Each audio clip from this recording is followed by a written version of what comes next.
I want you guys to really take a close look at diversity, equity, and inclusion as an industry.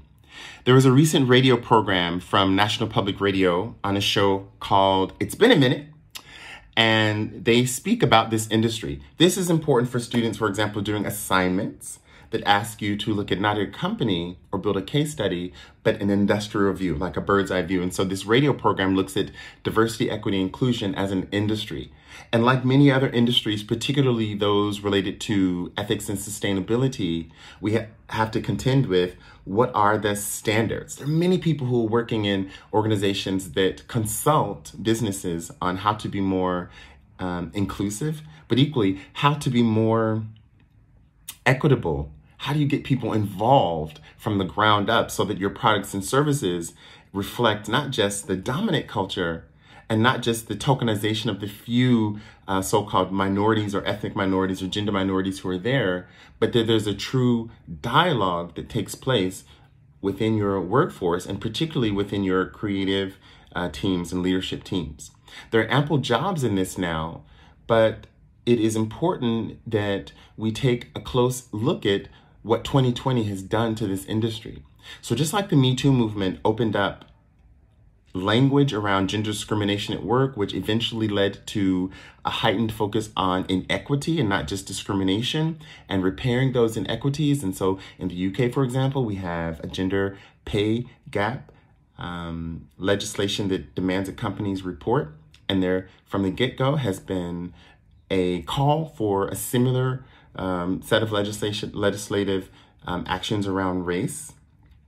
We know that companies are scrambling both to produce these reports and to produce the action plans. And as Audre Lorde says, the master's tools will not dismantle the master's house.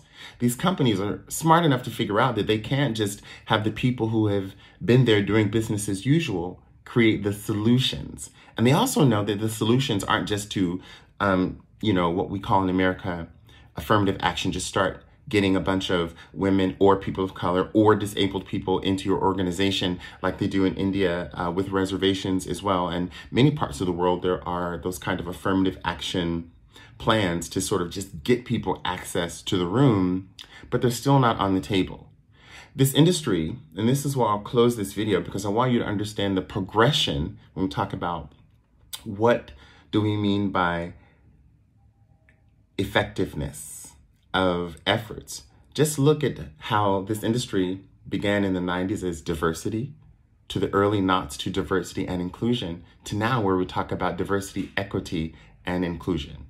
There are mounting bits of evidence about the effectiveness and the overall desirable impact on business operations when you have a diverse team making decisions. So it's not just having diverse people in your workforce, but having a diverse group of people making the decisions. And it's something about the interaction of people across differences that makes us more creative, innovative, and open to change. And of course, that has long-term benefits, including what Sheryl Sandberg of Facebook points out is when women are at the table, the entire company gets better workplace policies and gets a healthier work-life balance overall. So don't sleep on this industry. See the radio program that I have linked here from NPR, National Public Radio in America's show, It's Been a Minute, and listen to how they look at and analyze and frame this industry. Look at what the norms that they develop and the issues that they have in creating industry standards that are comparable, for example. These are applicable across industries, particularly when it comes to the 3 R's, reduce, reuse, recycle. How do you set benchmarks for success? How do you collectively set goals so that we know what we're talking about? Because again, we're not just talking about diversity, but we're talking about equity. And then how do you measure and motivate people to change for the positive?